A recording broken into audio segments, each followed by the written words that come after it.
Hello everyone, welcome to my channel and I hope you're all doing well. I wanted to introduce you to my ultimate stock valuation spreadsheet. I spent a long time on putting this together and I really think it's fantastic. Although it took a long time, in the long run it's going to save me absolutely loads because it does things so quick and I'll be able to see if it's worth even looking into or if I should just ignore it straight away. But I'll show you a quick demonstration. If I were to put in Google, in the symbol here, everything else here loads and you can see we get fair value of an average fair value of $121 for Google.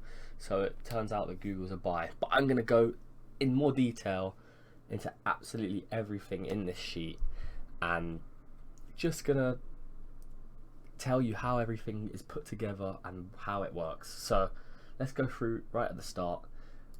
The price, obviously that's just Google.price. That's the price of Google right now. We have three growth rates here. The analyst 5-year estimated growth rate.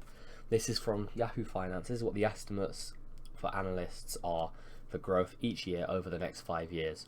However, I have read a study which says that this is typically 100% higher than the actual growth rates companies grow by. So right next to that, I have this half analyst growth rate.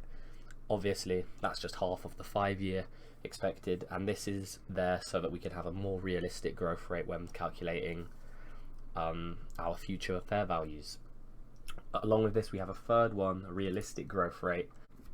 This realistic growth rate is explained here. As you can see, this is the formula. You can pause and read if you'd like, but the formula is net income minus dividends minus depreciation over shareholders' equity plus long-term debt. This basically tells us how much realistically can they grow by based on the income they're currently making. So with these three growth rates, I like to take the average of the bottom two. I'm always conservative in my estimates so that there's a massive margin of safety coming into them. So my earnings growth rate here, as you can see, it's the average of the two smallest growth rates here. So if the realistic growth rate is really low, that'll turn out to be the half analyst growth rate and the realistic growth rate. But in this circumstance, as the realistic growth rate is much higher, I go for somewhere in between. I do think that this 5-year is more achievable because of their realistic growth rate, so I go for a growth rate in between the 5-year and the half analyst growth rate.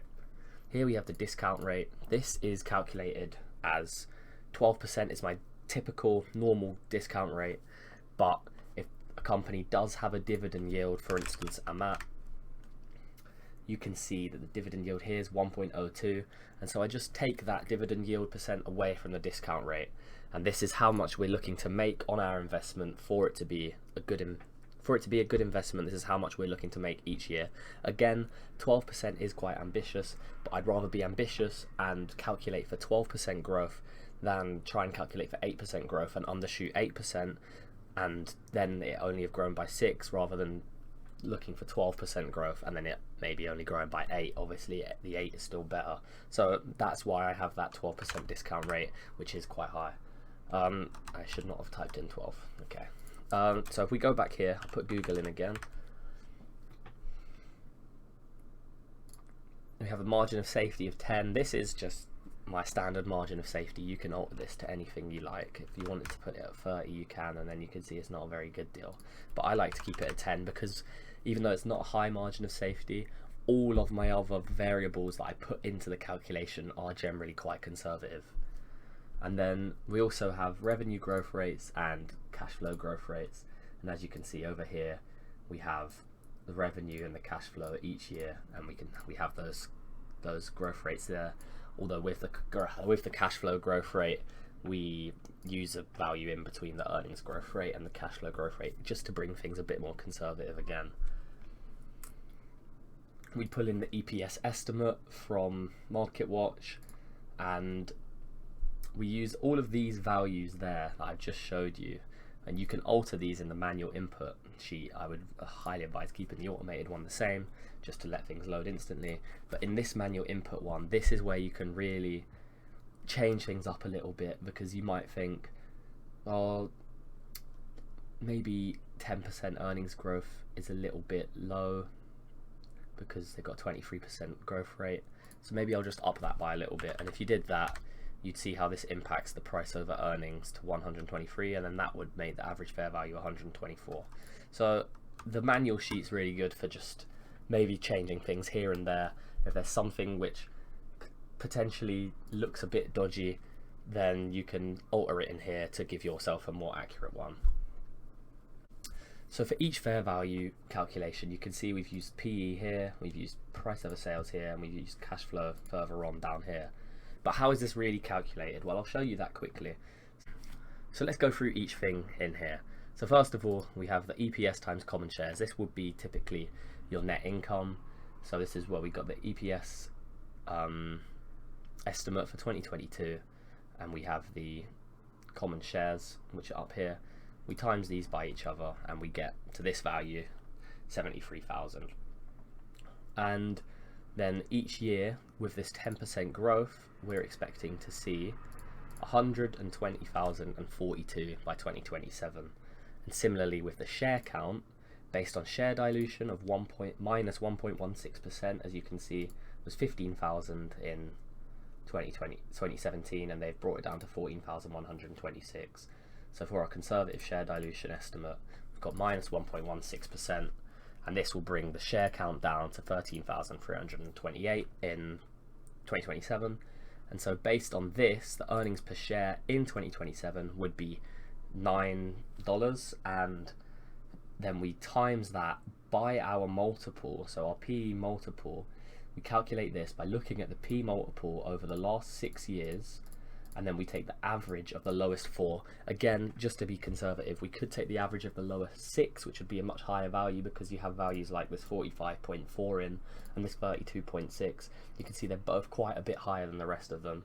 So I like to take the average of the lowest 4, and that way you're getting a conservative estimate, which is still somewhat of an average.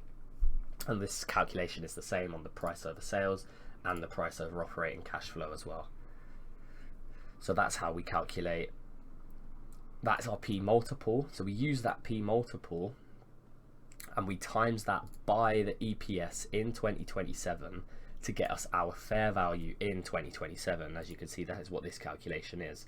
It's that EPS value in 2027 times by this P ratio of the lowest 4.